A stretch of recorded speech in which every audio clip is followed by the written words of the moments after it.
remember a surgeon telling me, like, you're going to be lucky to walk. What's the one health bullshit trend you wish would disappear? Oh my God. This private physio didn't work out, and I decided to buy out his kind of shares. The foundation of who I am is a very deep desire to help people become a better version of themselves. How did it feel when you realized that you were slowing down the business?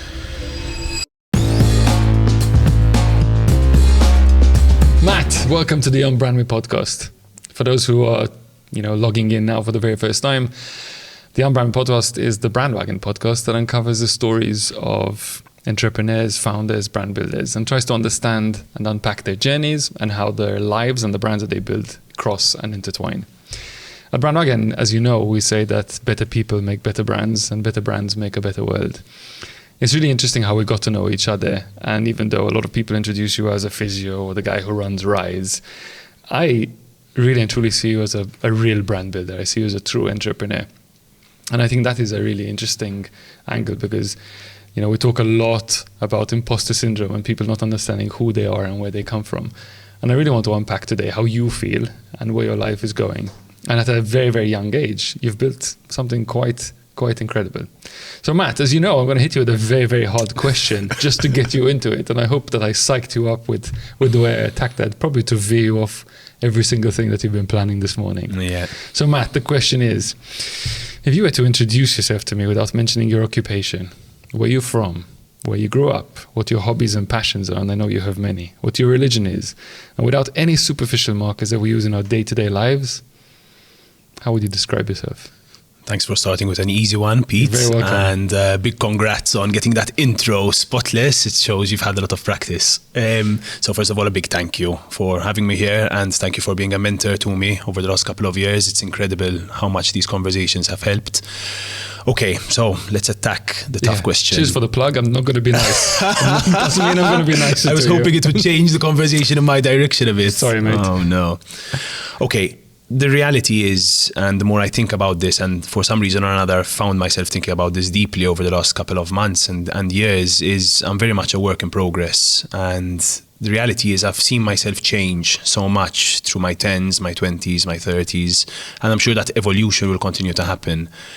But really at the foundation of all those decades and at the foundation of who I am is a very deep desire to help people become a better version of themselves. And I think that drives the majority of my decisions, and it's also driving my evolution as a person. To define myself now would be difficult. I can't tell you I am this, I am stuck in stone. I'm sure if you ask me this question in 5 years' time, it's going to be a different answer, and in 10, even more so. But I think it's the change that defines me, but always with that bedrock of I really want to help every single person who comes in front of me become a better version of themselves. And if that's through physiotherapy, which is where I started, or fitness, which is where we're evolving towards, or simply smiling at someone, or simply trying to leave a place, like a hotel room, better than I find it. It's a value which has lived with me throughout my life. I have an idea of where it comes from, but that's definitely a definition of who I am as a person. Well, that's really interesting. I think number one, I believe we're all a work in progress. And I think that when we stop working on that progress, I think we stop progressing and we start to die. So I think that's really interesting that you've started to attack that in that way. You have a deep sense of care. Where did that come from? Okay, thanks for the second question being a little bit easier. So I think I have to delve a little bit into like my past and my family here. So my background is that my parents are both in the medical fields. My dad, my mom as well, are incredibly caring people. And I think that's a value that came to me kind of as from that kind of nature and nurture point of view. I really look up to my dad, especially. He's a person who will put other people before himself, even if it's at the detriment of himself. He works in a very challenging industry. He works in rehabilitation from drug abuse. Oh. And I think that's something that has stayed with me throughout my life. Trying to kind of just how important it is to look after others, to give to others. I'm not exactly like them. I mean, I feel they take it to another extreme, that nothing else really matters. It's all about care. But that's definitely a value that's been with me throughout my life, and it's probably for that reason. That's really interesting. This morning, Matt, I was at one of your gyms, the gym, And I was working with one of your trainers, and I obviously took the opportunity to ask. I said, like, listen, what is it that I need to know about Matt, which nobody actually knows or typically people don't talk about? And it's really interesting what you said, because his point was that Matt deeply cares about every single case. He said whether it's Neil or Juice, or whether it's somebody who just walked in who's possibly a nobody, you really care and you really make sure that you study and you understand what's going on, and you really try and see how you can make those people better. So despite you might thinking that you're not living up to your parents' standards, at least your team really get that. Yeah, but what made you get into this? I mean, let's start off with your career. So, I mean, you started off when you were very young playing rugby. Yeah. And I suppose when was the decision that you were going to be a physiotherapist? Because it doesn't come easy, I suppose. So give me a bit of a backstory, like where did it all start? Okay, so yeah, as you said, I've been playing rugby since I was very young. I seem to keep stumbling into stuff. So I was trying multiple sports at a young age. Nothing really fit. It, like the status quo was to go and play football. And that's, although I guess I could have played football, it wasn't really for me. I didn't feel that engagement. And my parents happened to take me to the first rugby session as I'm trying this whole cycle of sports. And I fell in love, and there was potential. The sport was growing. I think it was one of the phases, maybe 22 years ago, where there was a real potential. There was real growth. National team had just started, and there was this potential to move into that direction. And from quite an early age, I was kind of looked at as someone who had an opportunity to perhaps make it to national team. Rugby means injuries, so it's a contact sport. It's a fantastic sport. If I ever were to have kids, it's something I'd love for them to experience, because the amount of values you get from that, and values that have still stayed with me, are phenomenal. And obviously, injuries leads to physio. And my first few experiences with physio were, okay, could this be done a little bit better? So how old were you when you started? I started at 12, 13 years old, 13, maybe a little bit before that. Yeah, your formative years. Yeah, so quite early years. And a very formative moment leading me into physiotherapy was at 17 years old. I had just been selected to play my first national team game, and I had literally a potentially career-ending injury. So the stupidest thing in the world. I didn't have the knowledge I have now. I was overtraining. I wanted to put the best version of myself forward for national team. And after a gym session, a rugby session, I decided to go do some extra fitness and play a five-a-side football match with my friends, which was obviously, now looking back, a very, very stupid decision. And without going into too much details, I had an injury where I remember a surgeon telling me, like, you're going to be lucky to walk. And if we can get you to a point where you're walking and moving properly, then that's fantastic. Oh, wow. And I remember saying, I'm 18 years old, man. I'm 17 years old. Like, this can't be reality. And the reality is that what changed that is going into a physiotherapy experience, someone telling me, like, you don't need to limit your potential. You don't need to get to the point where you can walk again. And I think that's something that stayed within me. Was it a physio who told you this? Yeah, so it was a combination of my parents who said, like, listen, let the surgeon do their job. And then the next step is, like, let's see where you can get to from there. It was a lot of support from our national team coach, someone who's had a massive impact on my life as well, and one of my very, very early mentors. But yeah, I think that's the moment where I saw, okay, this profession can actually change someone's life. You can move into... And were you studying towards getting into physio, or what was your... So back then at 17 or 18, I'm not sure where you are exactly, I would probably have picked biology and chemistry, just because obviously I'm looking up to my dad and my mom who are in the medical industry, and I'm like, okay, this can eventually get me somewhere. But I already had an inkling that I didn't want to be a doctor. And I remember this mainly from having spoken about it with people. I can't remember my thought process at the time, but I had the feeling that doctors spend a bit of a limited amount of time with clients, with patients. It's more of a decision of how can we save your life, or how can we make sure that you can function, rather than how can we build the best version of this person. How can we rehabilitate them to a position where they're not just completing their activities of daily living, but thriving at their activities of daily living. Okay, so that got you into physio. You studied, I guess, university, right? Yeah, so the journey with physio is, it's a 4-year course at school. It's a good course. I mean, there's a good level of education, and you're often pushed towards considering a master's degree. Right. And that's what I did. So I then moved into getting a master's degree. I did that with the University of Edinburgh. And again, by a very happy accident and through conversations with mentors, which are one of the big kind of defining factors of who I am, I was pushed towards studying pain science. So you love pain? That's one way to put it. I love the study of pain. Right. And the study of pain, obviously, at its root is how to reduce people from having pain, or getting into pain, and more importantly, how to stay out of a whole new condition called chronic pain. And definitely for the first 8, 9, even 10 years of my career, it was an obsession. So pain science back then and still now was a greatly misunderstood topic.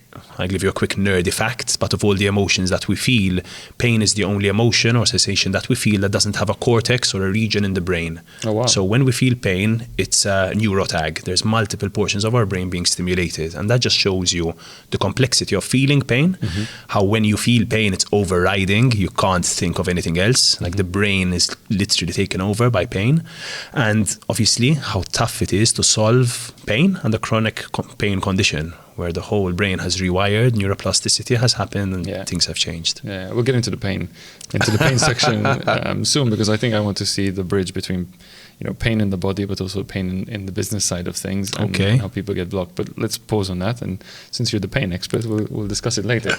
Okay, so you became a physio, you started seeing clients. I suppose you were working with somebody else or for somebody else, and then at some point you decided, you know what, I want to go solo on this. What was that moment? Yeah, so I was very lucky getting out of university to be offered a part-time position back then in physiotherapist's clinic, someone I respected greatly, and I remember it really being an honor for me. And back then I used to balance, my life was pretty mad, so I used to balance training. Because it's not now, you mean? I think with time I'm starting to learn how to structure myself more, and that's definitely something we'll speak about, the importance of structure. But back then it was 5 a.m. at the gym, off to a full work day at hospital, so I'd work 7 a.m. till about 2 p.m. By 3 p.m. be at this private clinic, working till 7 p.m. and then training 5 days a week from 7 p.m. till 8:30 p.m. So it was a very, very busy, very busy couple of years. That also led me into my master's. So then I added on completing my master's on Saturdays and Sundays. Because why not? I mean, again, I don't recommend it, and I'm really not saying this to sound like a person that can manage it all. The reality is it puts you into a lot of turmoil. You sacrifice a lot to do it. So it reduces your time with friends, it reduces your relationships, it reduces your ability to have stability in your life. And I don't think it's something sustainable. So I'm definitely not saying to sound like this superhero who can manage it all. It's just the journey I went through back then. After a couple of years of this, I was approached by another physiotherapist, quite a well-established one, to open my first private clinic with him. And although that in the long run didn't really work out, it gave me that little bit of extra courage to move into private practice as a full-time job. Government gives you a lot of stability, but then private practice is the place you can flourish, grow. And I found that I had a knack for it. I could engage with people. From what you're saying, I cared enough to actually try to put change. And one of the things I say to a lot of the physios that do work with me is you don't need to be the expert. What you need to be is real with the person in front of you. If you don't know, say, I don't know. I feel there's a bit of an issue in medicine that the doctor or the physio or the surgeon needs to be this person at the top of the food chain. And it's not the truth. You're two human beings having a conversation, and I'm doing the best I can to guide you out of your issue. Yeah, and then from there, unfortunately, this relationship with this private physio didn't work out, and I decided to buy out his kind of shares in the clinic back then and start to grow my own thing. It's been an evolution from then, and we're kind of at the position we're at now, so just with quite an organic, natural growth cycle. So Rise Physio. Tell me a bit about Rise Physio before we get into the Rise Fitness section. How many studios are there? How many people are working with you? How big is the operation growing? Because people listening in might think this is just a one-man show, but I know there's more than that. Well, thank you. I mean, before I talk about the size of the organization, one thing I want to say is that it's a value-driven organization. So we have 3 fundamental values, and I think that before we speak about size, that's what has made all the difference in our growth and in our growth cycle, and that's to be person-driven. So we make sure that we help people become a better version of themselves, to be data-driven, so to invest in objects which help us understand what's going on, and to try to be long-term solution specialists. And I wanted to say that it's not a plug, but it's something I deeply believe in as a human being, and it's a fundamental part of Rise. I feel because of those 3 values, we've grown. So remind me, what was the third value? So the third is to be a long-term solution specialist. So that just means it's not you've gotten to your baseline of 0, you're back to normal, and we've left you there. And I think this came from my experience with my rehabilitation. I got to the point where I could play rugby again, which was great. but then what's the next step? How do I make sure that I don't destroy my knee again playing the sports? And that's what we really focus on through strength and conditioning, through various number of products. We don't need to go into that right now. We'll get into them later. Sure. So, operation. Tell me about the operation. So we now run 3 clinics around Malta. When I say clinics, it's kind of a clinical space. So there'd be a number of rooms with specialized rehabilitation space inside it. So the first kind of step of Rise Physio was to take over a space in Dingley Street in Sliema. So that gave us a really good, solid foothold, a base. We had a hydrotherapy pool there, a small rehab gym, a reformer Pilates studio, and quite a few clinical rooms to treat patients. An opportunity came up to take over a very specialized rehabilitation space in Ormy, and we decided to take that step just because it seemed like it's an innovative product, and thankfully it thrived as well. And then the final step, which was the scariest step of my life, was to take over the big one, which is now about 1.5 years old, and thankfully also doing well. And it's a mix of Rise Physio and Rise Fitness, which I'm sure we'll get into very soon. So how many people currently work with Rise Physio? I know that some are employed, some are partners, some are involved. Like, what is the operation size? Okay, so the operation size with Rise Physio is currently at around 25 people. Right. I say around because outside of the clinical work, we also have a few projects where we outsource allied health services to private-public partnership companies. So we go into various institutions and offer services like physiotherapy, occupational therapy, speech and language pathology, so what's called allied health. Right. And those are all people under the Rise Physiotherapy Limited company. Yeah. So how many clients do you serve? Okay, so it's quite a number of clients. We average around 2,000 sessions per month inside the clinics, and then we'd probably service around another 400 or 500 clients in the outsourced area. So coming back to the pain points. Okay, what was the pain point in building this? Yeah, look, it's a journey, and what was the hardest thing in building the physio business? I'll tell you what the most memorable thing is, and we're talking a lot about Rise, but about 1.5 years into this journey, Rise wasn't called Rise, it was called Thrive. And this is probably something you don't know. Well, I do actually. I just forgot about that. In my lack of knowledge, I had started to brand, I had started to put the signs up, I'd invested a significant amount of money into little things, but back then it was a hearty effort, signage, t-shirts, trying to build this brand on social media. And for the first time in my life, I received a legal letter. And this legal letter says, I'm sorry, but, well, it wasn't really noted, I'm sorry, but it was there's another business operating in a similar VAT class, because I think that's what it's called in Malta. They basically registered before you guys are not trademarked, and you're going to have to stop. And I remember that being quite a soul-crushing moment, because back then I was Thrive. Yeah.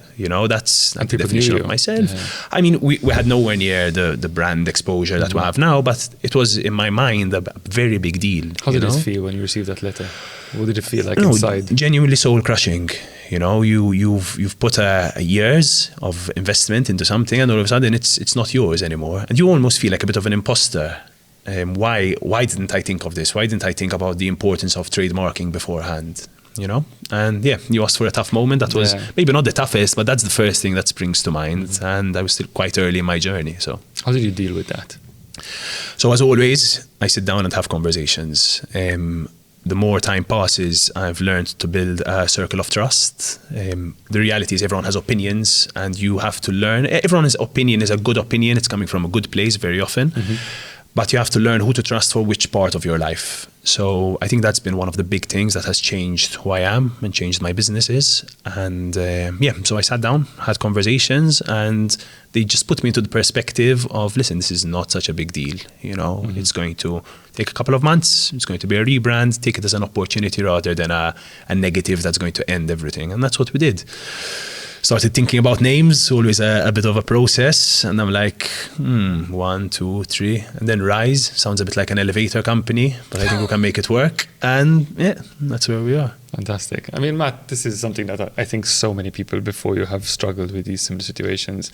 So at Brandwagon, the amount of organizations we deal with who have got either into similar situations, or we've managed to help them navigate out of the situations. It's more common than you think, and it's also getting much harder than people imagine.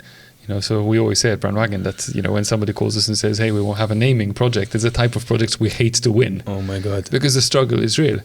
And And it's very, very complicated beyond just the local sort of VAT scene. You need to look at sort of the international charters and which jurisdictions you're operating in. Are you going to grow? Are you going to scale? Are you going to be just Europe-based? Are you going to get into the UK, which is not Europe anymore? Are you going into other territories? So, it's fine. And the reality is that starting out... Did you trademark Rise now? The first step. Okay, good. We can proceed. I checked the trademark first, Excellent. I'm sure like after this we'll find someone trying to make a little sub-brand. We'll see. Yeah, but the reality is that as an entrepreneur, you don't think about these things. Yeah. I mean, I am self-taught and I still know very little. I've never done an MBA. I've read as many books as I can, but you don't know about these things until they happen. Yeah. So sometimes you have to embrace the mistake, embrace the happy accident and find the silver lining to it and say, okay, next time I know better. And that's part of why I said I'm a work in progress. Of course. So did your lost brand principle lead you to set up Rise Fitness? Yeah. So you're talking about the long-term solution specialist. Yeah. So strength and conditioning as a concept is something Rise Physio has had at its heart for a long period of time. So from day one, from Thrive days, we've always been special in that we've had physios working with strength and conditioning coaches, working with osteopaths, working with sports masseurs. It's a real cycle. It's not like a physiotherapy company. And the initial concept, and it still is the case, is that it's not called Rise Physio, it's called Rise Physio Plus. And that plus is very, very close to our heart. It means it's a number of professionals working to help you grow, to help you get past that baseline. So yeah, there was already the concept of strength and conditioning, fitness, what's the next step after physio is ready. What we kept finding is that one-on-one coaching, which is what we could offer back then, hits a limit. So people either hit a financial limit or they get bored or they start talking about the need of a sense of community, a group, kind of a tribe. And that's where the idea of Rise Fitness came. Yeah. So once again, I kind of felt that the fitness industry and the gym industry in Malta could perhaps be tweaked a little bit, could be made a little bit better. And that's what I've gone for with Rise Fitness. I don't know if it's the time to tell you why we're a bit different or if we should. Absolutely. Yeah. So in fact, I think it's one of the biggest important questions to ask. Amazing. Thank you very much. I think that at the moment, the fitness industry in Malta is very centered around completing some form of sport. When I say sport, it's not about football or rugby. It's about we are a CrossFit box. We are a High Rocks facility. We are an OCR facility. We are a bodybuilding facility. Yeah. And perhaps having a bit more of a scientific background, I know that that's not how the human body works. CrossFit, rugby, football, insert whatever you want to say, is the reward for building a body that can take it. Right. It's you can use it as your form of fitness, but you're definitely asking for injury down the line or problems. So the foundations of Rise are to offer what will make a human able to do anything. And in my humble opinion, that's strength training, aerobic training and anaerobic training. And that's what we center our offering around from a training point of view. And that's where it all started, that bedrock, that root. There's a bit before and a bit after, and that comes into what you should do before you train, which is test. So let's understand where you're strong and where you're weak. And not just for that reason, what should I prioritize on? None of us are full-time athletes. The number of full-time athletes in Malta in my mind, I am, okay? Just exactly. But that's why we tested you, because found a lot to prioritize with you, didn't we, Pete? So that test block before the train to understand what your training should look like. Should you be focusing on strength training mainly? Should you be focusing on aerobic a bit more? What's going to change you the fastest and in the best way possible? And the final bit, which is ignored in Malta, around the world, it's starting to grow, and I believe this is what the future will look like. We're seeing it with health clubs around the world, is the recover parts. So the training stimulus is the fun bit, but it's when you're breaking yourself down, no matter what you're doing. So if you're strength training, if you're training cardiovascularly, that is causing a positive stress on the body. The body gets stronger during the recovery phase. And I'll be honest, what we offer is add-ons to recovery. The real basis of recovery is super high quality sleep, nutrition, hydration, and tracking your workload. That is what... Your workload, specific your workload, your business load, or you mean your workout load? So work is everything. Work is, the body cannot differentiate between a training session and a high stress board meeting. Okay, or parenting. Or parenting. Sorry, I'm not in that phase of my life yet, so it's something I don't think about enough. But yeah, it's one of the biggest stresses. I mean, even caring for an older adult, perhaps caring for a parent, that is all stress to the body. And if we can't get ourselves out of that zone, the parasympathetic versus sympathetic nervous system, just to complicate things a bit more, but rest and digest versus fight or flight. Okay. If we can't move out of the fight or flight zone, then we're not going to develop. We see so many people who put huge efforts into kind of building a better version of themselves, but then fail because they do too much. You know, it's just absolutely mad. Yeah. From your initial designed in your mind concept of Rise Fitness to where it is today, 1 year in, no? 1 year in. How far along that journey in terms of ticking those boxes do you think you've arrived? Look, I'll be very honest with this, and I saw this with Rise Physio, so it doesn't scare me. I believe what we're doing is educating right now. So the vast majority of people will still come in and want to train. So that is the bit that everyone understands. I need to train. And I'm thankful for that, because 10 years ago, there wasn't that mindset yet. Yeah. But I've always tried to position myself and the things I believe in where will we be in 5 years' time. And I believe in 5 years' time, that's what the emphasis will be. We hold ourselves to very high standards. It's a challenge every single day. We fail every single day, but there are non-negotiables which we put extra attention to. And that's the little things. What's our programming like? How do we speak with our members? What's our tone of voice? These little things are things that I don't allow to slip. Unfortunately, and maybe that's a weakness, sometimes other things slip, you know, so I'm in no way a perfect entrepreneur. The facility is in no way perfect. But I do feel that there's certain things we really, really emphasize on. And I'm proud that a year in, we haven't abandoned any of those values. You know, we're not a CrossFit box, even when it was tempting. And we have my mom, my dad, and another 5 members, you know, paying membership, and you're losing money every day. We haven't shut down the testing facility. Does it make money? Not even close. The recovery pod burning all that electricity throughout the day. But it's there, because I believe that that is the future, you know. And maybe there's an interesting angle of what you can be doing to fix that, but we can discuss that at a later stage, or maybe offline as well. I think what's interesting for me as an outsider, as you can tell, and many of the viewers of this podcast can tell, I've been a stranger to the gym for many, many years of my life, and typically because I've seen a lot of the gyms, you know, out there, as you said, either going to be complete, either High Rocks or CrossFit, you know, setups, or, you know, here's a mirror, show your biceps and show how amazing your body is, which had never any appeal to me. When you invited me to do the testing, that's when I realized, hey, you know, there's so much room for improvement here. Not that it wasn't obvious probably in the first place, but what I really love about your place is the amount of care that a lot of the people have and the amount of community spirit that there is. I think what's really interesting also about your space is that there is only one mirror.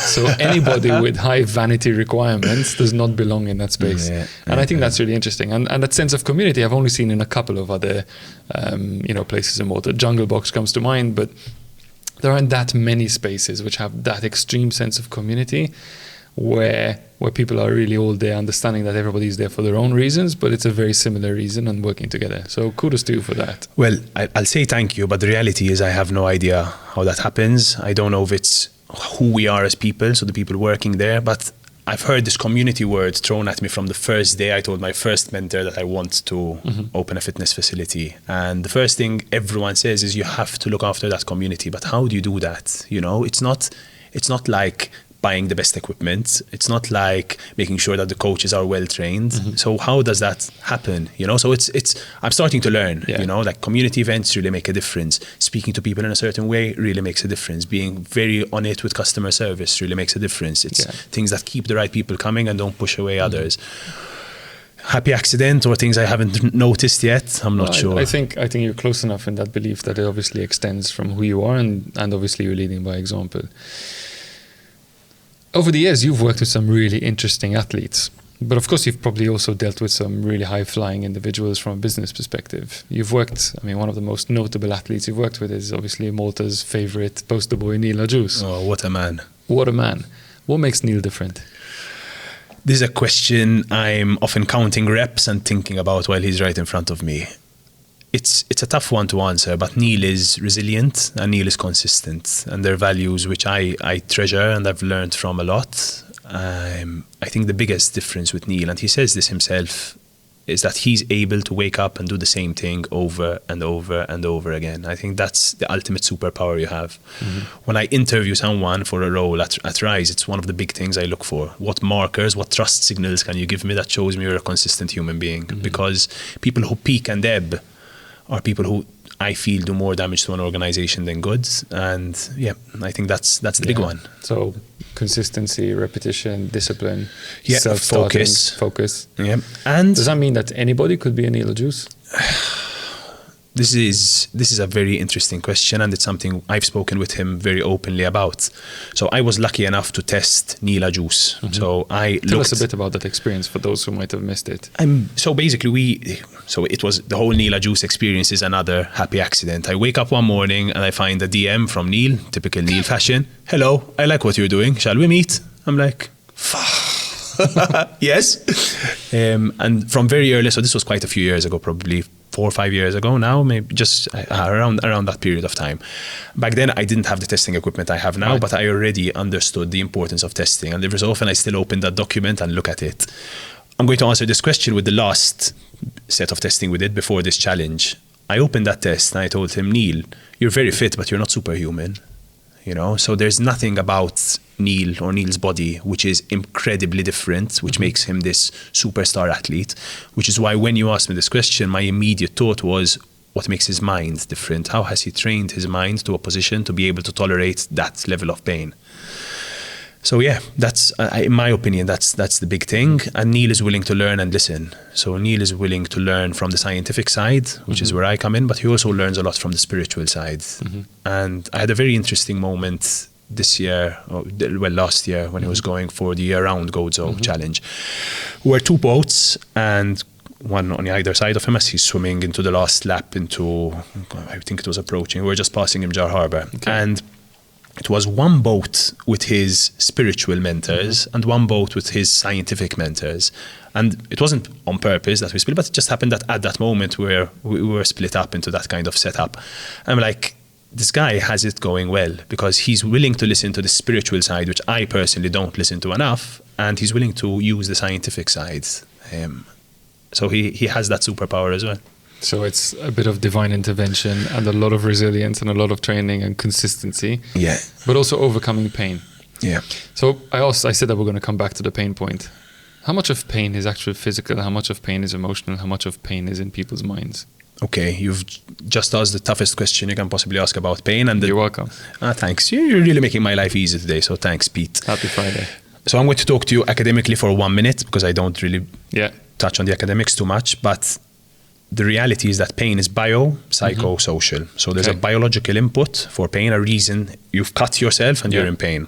There's a psychological input, which means I've cut myself right now, but there's something chasing me, you know, so I'm not going to give that so much importance. And then there's the social elements. There's all the things around pain that can make it better or worse. A support system, a steady income, place to sleep at night. And pain always has these 3 factors, bio, psycho, social. And this is not academic anymore, this is my reasoning. But I believe every client in front of you who has pain, or every person who has pain, you need to look at how that's split into a ratio. Some people have 95% biological input, they've just torn a ligament in their knee. 5% psychological, 4% psychological and 1% social. And it's very much about figuring out with that person in front of you where the ratio stands, where the percentages stand. And that's a huge part to helping that individual. It's useless giving 1 million exercises to a person with a 5% biological input to their pain. But it's also useless talking to someone non-stop about the importance of stress reduction if it's a 95% biological problem. I hope that explains it a little bit. It's not, pain doesn't have an answer. It's the individual in front of you that does. Yeah, and it's all unique to that specific person. Yeah. When you're dealing with high-flying executives, CEOs, and they come into you to your space either for a physio-related issue or for a fitness-related issue, like, is there a difference between the Nila Juice types and the high-flying CEOs in terms of their mental strength of what gets them to where they are?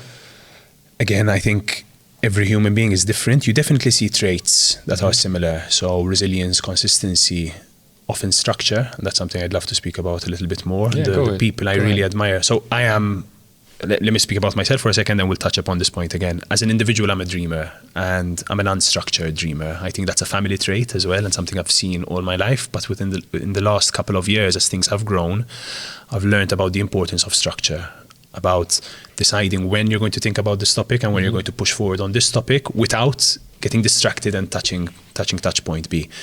And that's definitely something I really have valued in myself now that I'm starting to build that. And it's something I see in Neil and I see in high-flying entrepreneurs. So definitely something that's similar.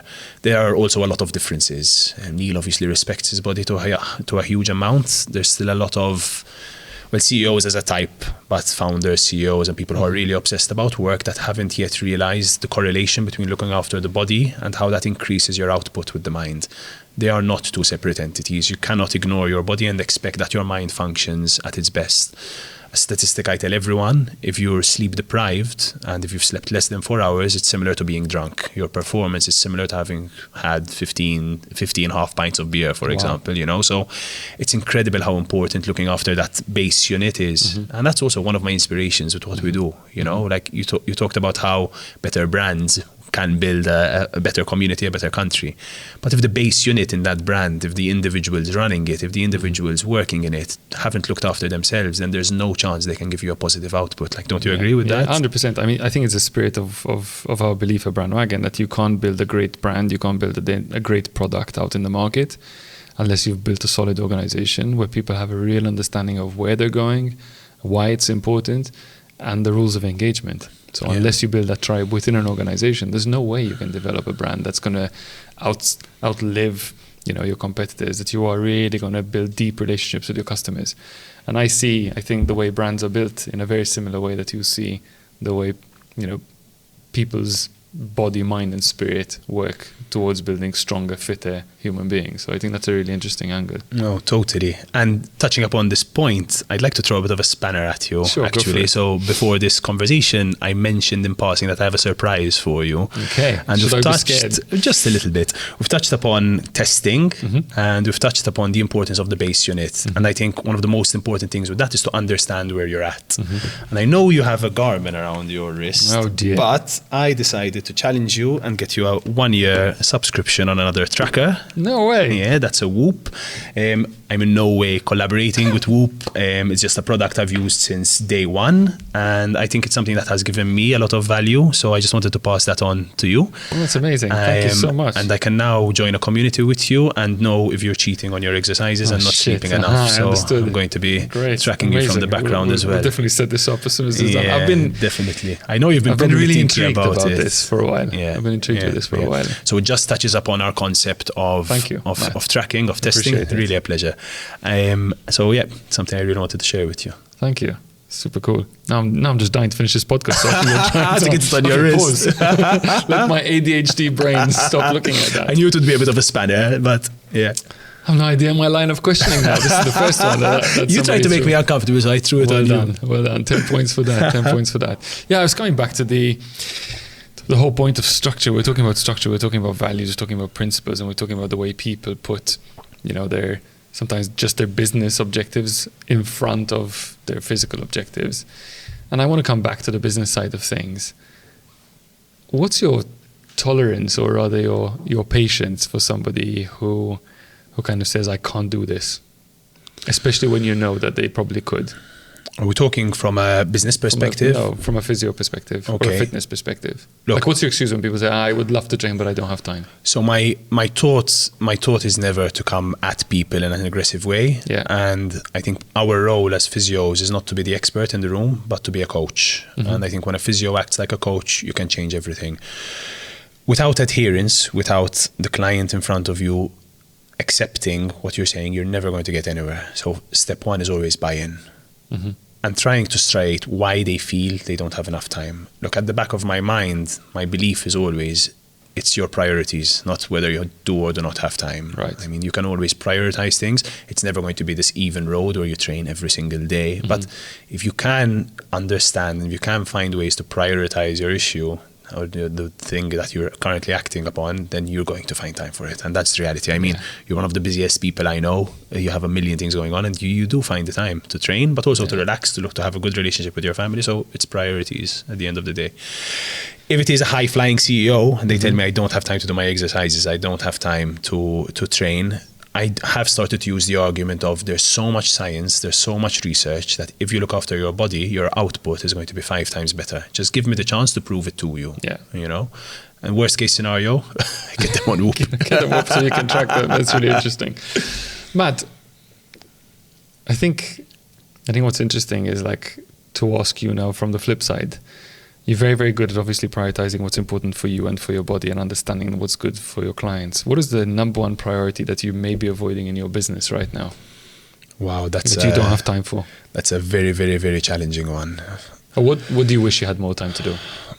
Look, the big positive step I did take this year, and I will answer this question, is creating structure, because I have become a bottleneck to my own business. I hadn't realized it, but I had become a bottleneck to my own business. And that could be not answering an email, it could be not getting back to someone, but it could also be being in a meeting and being distracted.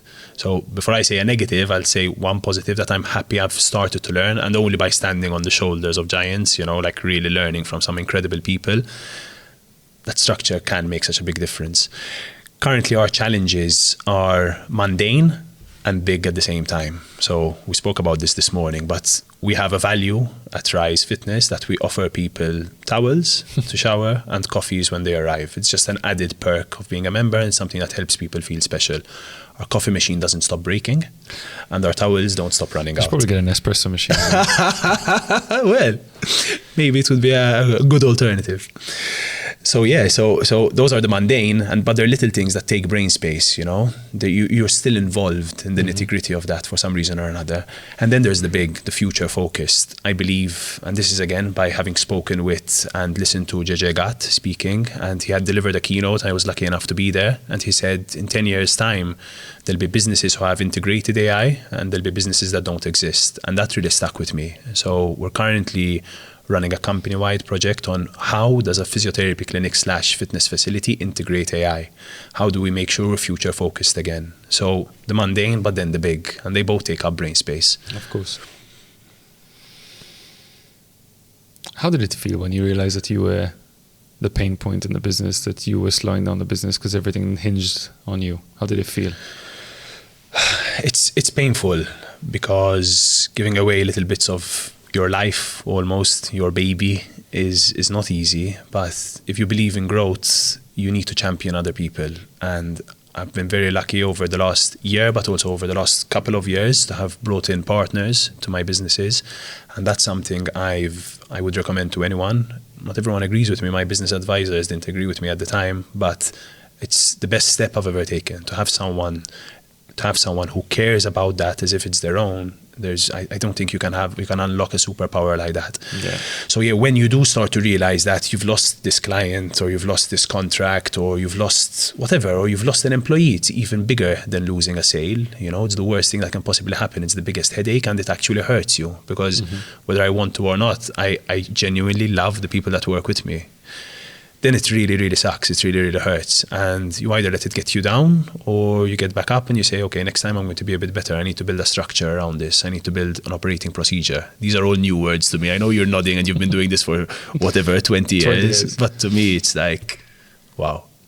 Well, kudos to you. 2 points on that, Matt. I think bringing partners along with you for the ride, I think, is the most amazing privilege that many businesses forget. I think, I've got an amazing team of partners on my side who I've surrounded myself with, and they are the greatest amount of people who are amazing at all the things that I suck at. Wow. And I think that is what really, pushed the company up. I'm not going to lie, like if it was up to me, BRND WGN would probably still 4 to 6 people doing some cute little things. But I mean, today, and we look at what's ahead of us, if it wasn't about bringing great partners along the journey, we wouldn't even be here. And can I ask, was that a conscious decision for you? So did you kind of sit down and say, I need a partner? Or did someone come into your life and you said, this person could really take my business forward? Look, I think starting BRND WGN was a very unconscious decision in the first place. Okay, so I decided to quit my job with 0 money in my bank. And I had to do something. Branding was what I really knew how to do, and singing was the other thing I could do well. And in fact, for the very first years, I earned more singing than building brands. I came across a really, really talented designer one day, and I was actually desperate to finish a project, and I needed a designer to finish the job. I gave the task to this guy, and what he sent me back was way more than I asked for. And the way he presented it and the structure, I was like, oh my God. The honest truth, Because I said, shit, if my competitors get him, I'm screwed. But if I get him to work and follow this, this dream, which is now becoming Brandwagon, I think, would be unstoppable. And Chris came along, and I set the company up as an official company because of Chris. Wow. And that was the first realization that, hey, I was really, really good at being out there and speaking to people and getting in the business and driving their business. And Chris was great at running the operations in the back office. And that is, as time passed, how all our partners came along. And I think, the whole journey of building a business is fun, but I think if you share it with people you really admire, I think it's so much more exhilarating and inspiring. And there have been moments where, you haven't mentioned any, but there have been moments in my life when I said, like, you know what, I can't do this anymore. And if I didn't have my partners behind me to push me and support me, and each and every one of the different partners we have at Brandwagon, they all brought a very, very different sense and space and thinking to the business, which is what made Brandwagon and me, myself, today. I'm happy to say, because by the time this podcast goes out, it will be official, but we've also brought in a new partner into the business. As of today, it will be official.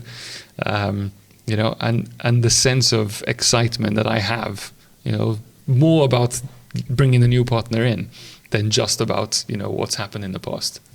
So super exciting times. Amazing. Anyway, back to you, Matt. Nice I managed try. to turn the podcast around for a second. In trying to avoid that. I'm going to ask you some quick fire questions. I mean, there's 10,000 other questions I'd love to ask you, but we're already 45 minutes in, so God. I'll be smacked if I do this further. But who was your best teacher, rugby or physio? I'm afraid I have to say rugby, and I was very lucky that I had an incredible national team coach. I have a whole podcast speaking about him, but he's just a mentor through my injuries, through my good times, through my bad times, and very, very, very formative, almost a father. So, yeah. What's more important, a trainer or a coach? Good trainers don't exist, they become coaches. And if you're at Rise, you're a movement coach, just to elevate it a bit further. I'll charge you for that now. Coach versus mentor, what's most critical? Mentor sits down with you when you're at your highs and your lows, so mentors have changed my life. What's the one health bullshit trend you wish would disappear? Oh my God, so I was about to curse, man. There's so much. That lifting weights will destroy your body. That there's nothing worse than that in the world. It's the only thing that can save you. It's the real holy grail. Weights. Bloody lift weights and progressively overload. Track your workouts, guys. Come on. Come on, guys. Track your workouts. What do you want to be remembered as? A great businessman or a world expert in physio and training? Genuinely neither. So what's your legacy? Look, it's a funny moment, and it really made me think. This morning, I followed Barack Obama on social media. I know I should have done it years ago, and he was actually, but I followed him as I pressed that button. I said, this guy has changed the world, for a positive impact, in my opinion. I mean, obviously, it's a varied opinion. If I can be remembered for that, it's more than I could. For having an impact on the world. For having a positive impact and actually helping leave a number of people better than I found them. It doesn't need to be 1 million. Like a lot of people say, I want to change 1 million lives. If I can change the lives that I touch, if that's 5 or 500, then I'm happy. Well, I mean, Matt, from what I've seen, I think you've really impacted a lot of great people. Oh, thank you. And if you manage to fix my shoulder, it would really help. If you attend your physio appointments, ooh. Shaming.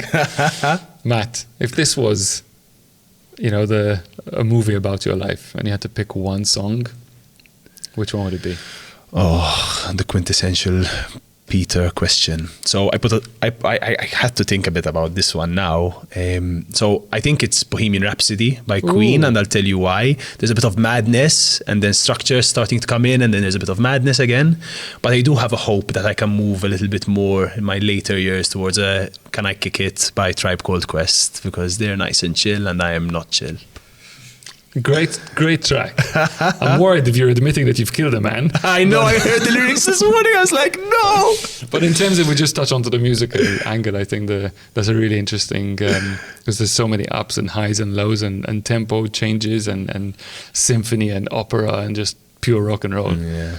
Matt, it's been an absolute pleasure having you here. I've been knowing you for a while now, but just asking these questions and having the permission to be a bit tougher on you in front of a live audience, of course. It was extremely exciting. Thank you for impacting so many people's lives. I really appreciate it. And thanks for the gift. Really, my pleasure, Pete. And like I started this, I'll end it. Like, thank you so much for giving me the time of day. You didn't need to back when we met, but You gave me advice, you helped me grow, and you've been one of my mentors. So it was an absolute honor to be invited onto this podcast. Honestly, I'm so mate, grateful. I've learned more from you than you think. Thank you. Thank you very much. Cheers, buddy. Cheers.